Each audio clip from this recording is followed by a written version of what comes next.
হরে কৃষ্ণ। নমস্কার প্রিয় ভক্তগণ, কৃষ্ণ ভজন চ্যানেলের পক্ষ থেকে আপনাদের সকলকে জানাই অনেক অনেক শুভেচ্ছা।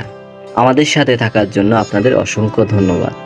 আপনারা সকলেই জানেন ভগবান শ্রী বিষ্ণু পৃথিবীকে রক্ষা করার জন্য বিভিন্নবার বিভিন্ন অবতার রূপে অবতীর্ণ হন। আমরা আলোচনা করব শ্রী বিষ্ণু 10 অবতারের মধ্যে তৃতীয় অবতার বরাহ অবতার।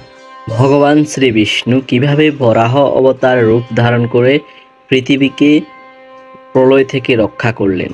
চলুন আমরা আজকে শুনব বরাহ অবতার কাহিনী। বরাহ অবতার সৃষ্টিকর্তা ব্রহ্মার নির্দেশে স্বয়ম্ভুব মনুর 3 কন্যা শ্রদ্ধা সৃষ্টিতে ব্রতী হলেন, কিন্তু আরও সৃষ্টি চাই। ব্রহ্মা মনুকে আরও সৃষ্টির আদেশ করলে তিনি বললেন, হে পিতা, প্রলয় সলিলে ত্রিভুবন জলমগ্ন হলে জীব কোথায় গিয়ে ঠাঁই নেবে? তখন ব্রহ্মা ভাবলেন, তাই তো ধরণীকে উদ্ধার করার একটা উপায় বের করতেই হবে। তখন তিনি শ্রীহরির শরণাপন্ন হলেন। শ্রীহরি তার নারাচন্দ্র থেকে এক বরাহ মূর্তির আবির্ভাব করলেন। সেই বরাহ রূপ দেখতে দেখতে মহা আকার ধারণ করলেন। তিনি প্রচণ্ড গর্জন করে উঠলেন। তখন ধরিত্রীর সন্ধানে জলে ডুব দিলেন। গ্রাণের সাহায্যে তাকে অবলীলায় নিজের দাঁতের অগ্রভাগ দ্বারা জল থেকে তুলে ধরলেন ধরণীকে।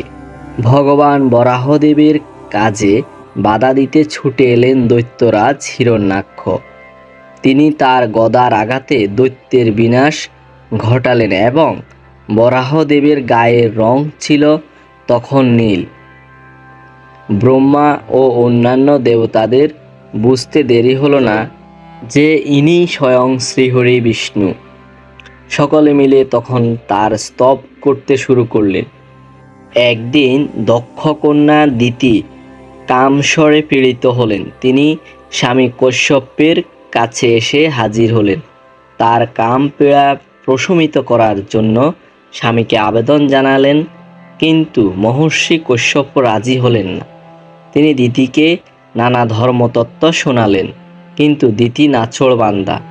অতএব শেষ পর্যন্ত সেই নিষিদ্ধ সন্ধ্যায় মুনি কশ্যপের বীর্য ধারণ করলেন নিজ গর্ভে। কশ্যপ বললেন, সন্ধ্যাকালে মৈথুন করা নিষিদ্ধ, তা সত্ত্বেও তুমি মৈথুনে রত হয়েছ।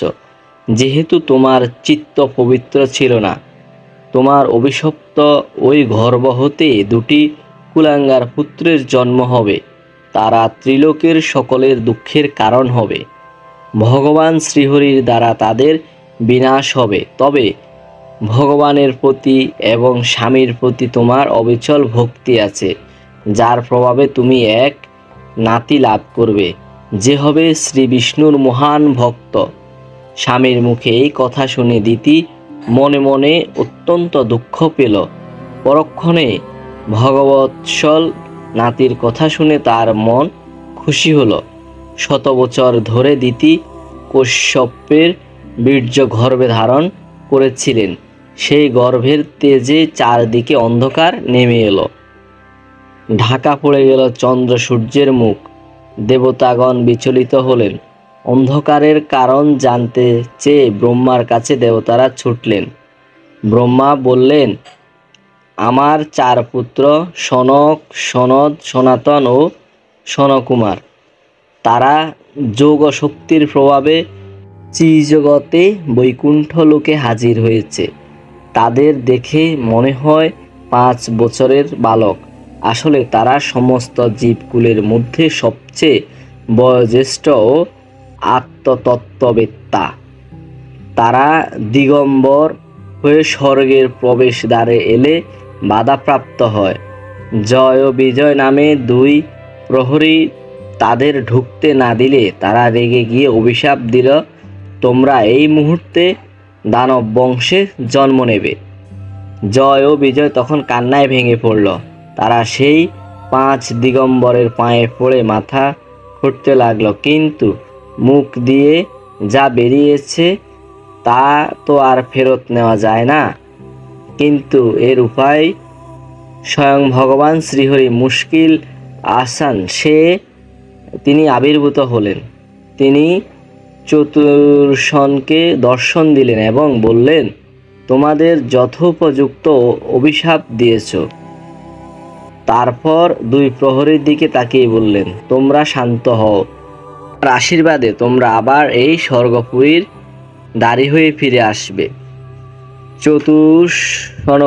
চতুর্শনকের অভিশাপ 100 বছর পরে দিতির গর্ভজাত দুই যমজ পুত্র হয়ে জয় ও বিজয় জন্ম নিল। তাদের ভূমিষ্ঠক্ষণে ত্রিভুবনব্যাপী নানা রকম ভীতিপ্রদ ও আশ্চর্যজনক প্রাকৃতিক দুর্যোগ ঘটে গেল। দুই পুত্রের মধ্যে আগে যার জন্ম হলো কশ্যপ, তার নাম রাখলেন হিরণ্যাক্ষ, আর দিতি যাকে প্রথমে গর্ভে ধারণ করেছিল তার নাম রাখা হলো হিরণ্যকশিপু। কঠোর তপস্যা করে হিরণ্যকশিপু ব্রহ্মার বর লাভ করলেন। সেই বরের প্রভাবে সে অত্যন্ত গর্বিত হয়ে উঠল, আর ব্রহ্মার বরে হিরণ্যাক্ষ হলো অত্যন্ত পরাক্রমশালী ও গর্বোদ্ধত। হিরণ্যাক্ষ ও ব্রহ্মার বলে অতীব গর্বোদ্ধত হলো। তারা কাজের উপর মস্ত বড় একটা ঢাকা নিয়ে ব্রহ্মাণ্ডের যত্র তত্র বিচরণ করত। তাদের পথ আটকে দাঁড়াবে এমন সাধ্য কার আছে? কাউকে তারা ভয় পেত না। সকলেই তাদের বশ্যতা স্বীকার করে নিয়েছে। ত্রিভুবন জুড়ে চলছে তাদের রাজত্ব। একদিন হিরণ্যাক্ষ সমুদ্রের তলদেশে প্রবেশ করল। বরুণদেবকে মল্লযুদ্ধে আহ্বান জানালো। বরুণদেব বললেন, হে বীর, তোমার যুদ্ধ করার যখন এতই বাসনা, তখন আদি পুরুষ ভগবান বরাহদেবের কাছে যাও। তোমার অভিলাষ তিনি পূর্ণ করবেন। হিরণ্যাক্ষ এলো নারদের কাছে। বরাহদেব কোথায় আছেন জেনে নিয়ে সে এসে হাজির হলো রসাতলে। তখন বাহুদেব তার দুটো দাঁতের উপর পৃথিবীকে ধারণ করে উপর দিকে তুলে নিয়ে চলেছেন। এ দৃশ্য দেখে দৈত্য হিরণ্যাক্ষ অত্যন্ত চটে গেল। বরাহরূপী শ্রীহরির উদ্দেশ্যে যা নয় তাই বলে গালাগাল দিল। তারপর তাকে আক্রমণ করল। শুরু হলো দুজনের মধ্যে গদাযুদ্ধ। কি ভীষণ সে যুদ্ধ! এক সময় শ্রীবিষ্ণুর হাত থেকে গদা পড়ে গেল। স্বর্গ থেকে দেবগণ এই যুদ্ধ দেখে আঁতকে উঠলেন। ভগবান এবার সুদর্শন চক্র তুলে নিলেন। হিরণ্যাক্ষ গদা ছেড়ে হাতে নিল ত্রিশূল। চক্র এবং ত্রিশূলের মধ্যে যুদ্ধ চলল। এরপর অস্ত্র ছেড়ে দিয়ে তারা মুষ্টিযুদ্ধে মেতে উঠলেন। বজ্র কঠোর এক মুষ্টি প্রহার এসে পড়ল দৈত্যের মস্তকে। হিরণ্যাক্ষের মাথা টলে গেল, চোখ বিস্ফোরিত হলো। তারপর বিশাল এক কাটা গাছের মতো মাটিতে সশব্দে পড়ে গেল। অসুরকুলজাত ধীতিপুত্র হিরণ্যাক্ষকে শ্রীহরি নিজের মূর্তি দর্শন করালেন। হিরণ্যাক্ষের নামের বিনাশ হলো। তার নশ্বর দেহটি পড়ে রইল। সে ঠাঁই পেল বৈকুণ্ঠ লোকে। ব্রহ্মা ও অন্যান্য দেবতাগণ বলে উঠলেন, আহা, কি সৌভাগ্যজনক মৃত্যু! দেবগণ এরপর হিরণ্যাক্ষ দৈত্যের সংহারকারী বরাহরূপী শ্রীহরির স্তব করতে শুরু করলেন।